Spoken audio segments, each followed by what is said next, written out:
नमस्कार मित्रांनो, स्वागत करतो तुमचं आपली मराठी मीडिया चॅनलमध्ये. इयत्ता 7वी जुने बालभारती 1995 या पुस्तकामधून मी तुमच्या समोर धडा घेऊन आला आहे. त्याचं नाव आहे चुडीवाला आणि लेखिका आहेत जयश्री रुईकर.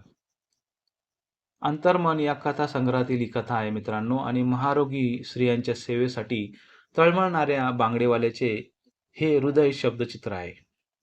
चला तर वाचूया आपण चुडीवाला. अब्बाजान, आज मत जाओ ना तपोवन को. क्यों बेटे? जाणे दे जानवर. काय बोलून फायदा आहे का?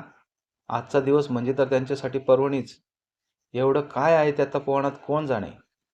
अब्दुलची बायको शन्नू नाराजीच्या सुरात आपल्या मुलाची समजूत काढत म्हणाली. मी लवकर येईन बेटा. हे आपल्या वडिलांचे बोलणे ऐकून अनवर खेळायला निघून गेला. अब्दुल कानाला मफलर गुंडाळत होता तोच शन्नूच्या शब्दांना पुन्हा धार चढली. आज संक्रांत, त्यात मंगळवार. कितीतरी बायका बांगड्या भरायला आणि देवीच्या दर्शनाला येतील आणि आपलं दुकान बंद. रघुभैयाचा धंदा तेजीत चालणार आज, आणि उद्या लगेच नवीन वस्तू येईल रघुभैयाच्या घरात. आणि तुम्ही जाऊन बसा त्या तपोवनात, त्या बोट झाडलेल्या हातात बांगड्या भरत. शन्नू, चुप बैठा बी. एका हातात बांगड्याची पेटी आणि एका हातात पिशवी घेऊन अब्दुलने पायात चपला सरकवल्या. हे बघा, रस्त्याने कोणी भेटलं तर सांगू नका तपोवनात जातो म्हणून. धंद्यावर परिणाम होतो त्याचा, समजलं? अब्दुलने एकवार तिच्याकडे बघितले. तिच्या डोळ्यातला क्रोध त्याच्या परिचयाचा होता, पण तिच्याकडे बघून आज त्याला तिचा राग आला नाही, तर कीव आली. अब्दुल बस स्टॉपवर आला. अनेक ठिकाणी उसवलेल्या स्वेटरमधून थंडी चांगलीच जाणवत होती. उन्हाची ऊब मिळावी म्हणून बस स्टॉप पासून थोड्या दूर उन्हात जाऊन अब्दुल बसला. थंडी थोडीशी कमी झाल्यासारखी वाटली. बस आली.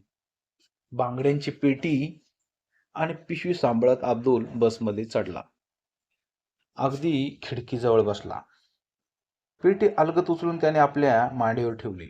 गर्दीत कोणाचा धक्का लागला तर? लाल, हिरव्या, निळ्या रंगीबिरंगी बांगड्यांकडे मोठ्या कौतुकाने त्याने बघितले. बस सुरू होताच थंडगार वाऱ्याचा झोत अधिकच त्रासदायक वाटू लागला. अब्दुलने मफलर कानाला घट्ट लपेटून घेतला. जिल्हाधिकारी कचेरीजवळ पाहून बस रिकामी झाली. तपोवनाकडे कोण जातोय कशाला? जेमतेम 5-6च उतारू राहिले बसमध्ये. तपोवनाच्या त्या गोलाकार कमानीकडे अब्दुलचे लक्ष गेले. गेल्या 6 महिन्यात केवढी फुलली आहे तिच्यावरची वेल. मागे आलो तेव्हा जेमतेम हातभारच होती. अब्दुल गेट जवळ आला आणि लहान लहान मुलींनी एकदम गलका करायला सुरुवात केली. चुडीवाला आला, चुडीवाला आला. आंब्याच्या झाडाखाली असलेल्या चौथऱ्यावर अब्दुल बसला आणि क्षणातच सारा कामधंदा सोडून स्त्रियांची गर्दी अब्दुलच्या आजूबाजूला जमली. त्या लाल रंगाच्या मला, त्या हिरव्या मला. चुडीवाला, माझ्यासाठी आरसा आणला. मागच्या वेळी मी सांगितलं होतं ना. अब्दुलच्या आजूबाजूला गर्दीच गर्दी झाली आणि गोंधळ सुरू झाला. प्रत्येकीला प्रथम बांगड्या भरायच्या होत्या.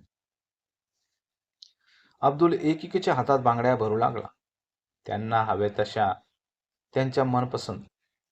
त्यांना बांगड्या भरणं म्हणजे एक दिव्यच. पण अब्दुलला ती कला साधली होती. बांगड्या भरल्यानंतर त्यांच्या चेहऱ्यावरचा आनंद अब्दुलला लाख मोलाचा वाटे. 2-3 तास बांगड्या भरण्याचा कार्यक्रम सुरू होता. साऱ्या तपोवनातील तो एक आनंदाचा आणि चैतन्याचा दिवस. आवाज, गडबड, गोंधळ, चेहऱ्यावरचा आनंद आणि हे सारे वातावरण निर्माण करणारा चुडीवाला अब्दुल म्हणजे तपोवनातील स्त्रियांना, मुलींना अगदी देवदूतासारखा वाटे. वर्षातून 2दा, संक्रांतीला आणि ज्येष्ठ पौर्णिमेला, चुडीवाल्याची तपोवनातील स्त्रिया आतुरतेने वाट पाहत, आणि अब्दुललाही तो आनंद बघून विलक्षण समाधान लाभे. असेच काही दिवस गेले. एक दिवस रघुभैया आला. त्याच्या हाती पोस्टमनने दिलेले पत्र होते. अब्दुल मिया, तपोवन से चिट्ठी आहे आपको. दिखाओ दिखाओ. अरे पण चिठ्ठी मराठीतून आहे. मग वाचून दाखव ना तूच. रघुभैयाने चिठ्ठी मोठ्याने वाचली. चिठ्ठीतला मजकूर ऐकून अब्दुल आणि शन्नू यांना खूपच आनंद झाला.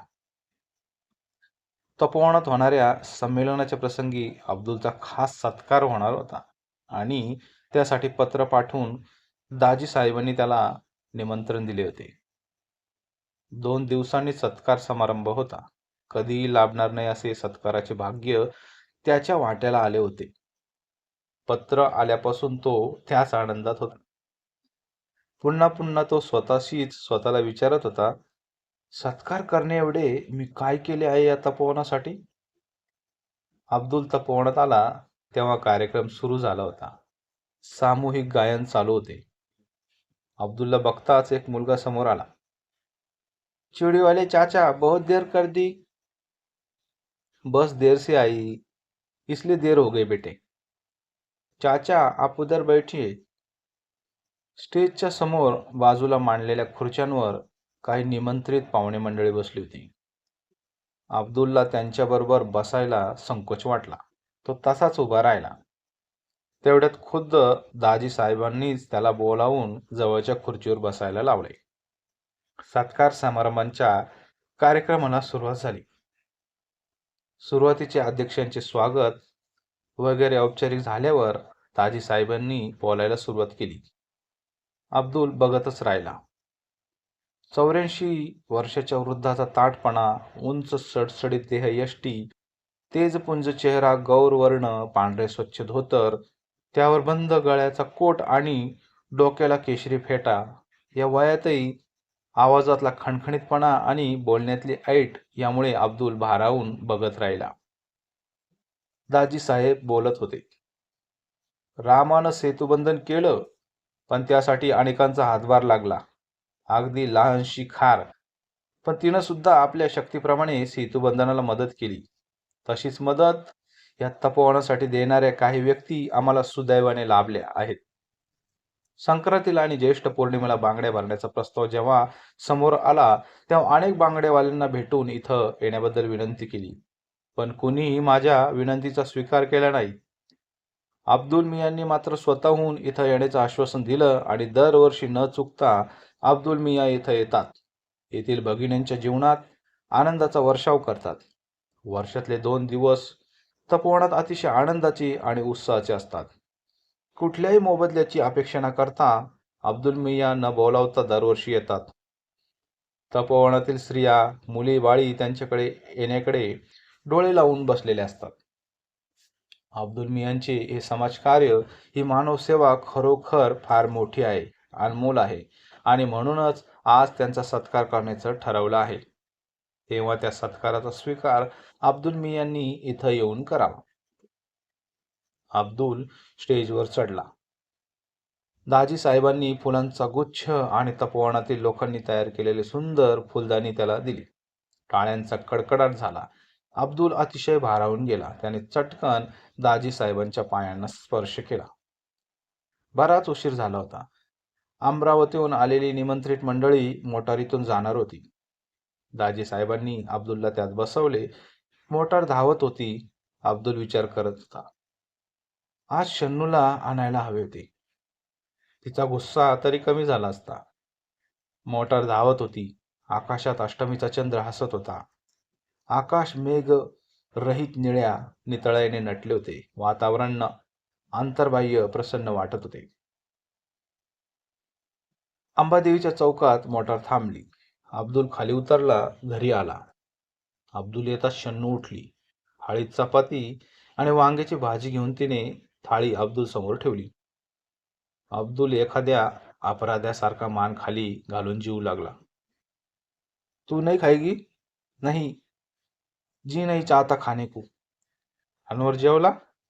जेवला, पण खिम्यासाठी हट्ट धरून बसला होता. अब्दुलच्या हातातला घास हातातच राहिला. एकाएकी जेवणावरची इच्छाच मरून गेली. तोंडात घास घोळू लागला. कितीदा सांगितला धंदा सोडून दुसरा धंदा सुरू करा, पण शन्नूचे पुढचे बोलणे अब्दुलने ऐकलेच नाही. तो चटकन उठला, हात धुवून अनवरच्या शेजारी येऊन पडला. शन्नूची बोलणी त्याला शब्द न शब्द त्याला पाठ होता. कितीदा तरी तेच ते बोलून झाले होते. नवीन धंदा, भांडवल नको? कुठून आणणार? तो थोडासा ज्वारेने पण शन्नूला ऐकायला जाईल अशा आवाजात बोलला. पण भांडवलपेक्षाही त्याला आबाजांपासून चालत आलेला बांगड्याचा धंदा सोडवत नव्हता. नवरात्र जवळच होते. त्यात धंदा चांगला झाला. लोक आता दिवाळीच्या तयारीला लागले होते. रघुभैयाने दुकानाला रंग देण्याचे काम काढले होते. अब्दुल दुकानावर आला. त्याचा चेहरा उदास दिसत होता. रघुभैयाने त्याला आवाज दिला, क्यू, आज दुकान नाही खोलता?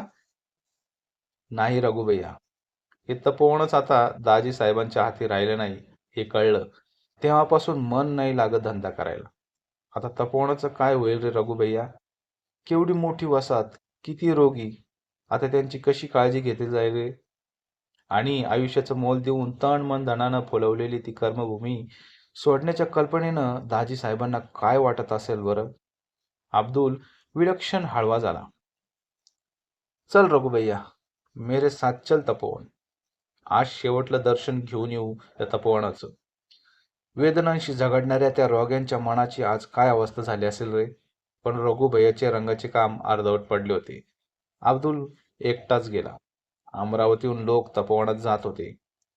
त्यात अब्दुल मिसळून गेला. तपोवनातील दृश्य अतिशय केविलवाणे होते. काही कुष्ठरोग्यांना इतरत्र पाठवले होते. ते रोगी रातोरात पायी परत तपोवनात आले होते. दाजी साहेबांजवळ रडत होते. सारे तपोवन शून्य झाले होते.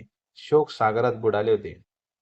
8 दिवसांनीच दीपावलीचे असंख्य दीप घरोघरी रस्तोरस्ती उजळणार होते. पण ज्यांच्या अंधकारमय जीवनात आशेचा दीप आजपर्यंत तेवत होता, तो आता मालवणार होता. अतिशय दुःखी मनाने अब्दुल तपोवनातून घरी आला. काही न बोलता पडून राहिला. खाना नहीं खाने का क्या? नहीं. क्यों? तब्येत ठीक नाही का? चेहरा असा का दिसतो तुमचा? शन्नूने अब्दुलच्या कपड्याला हात लावून बघितले.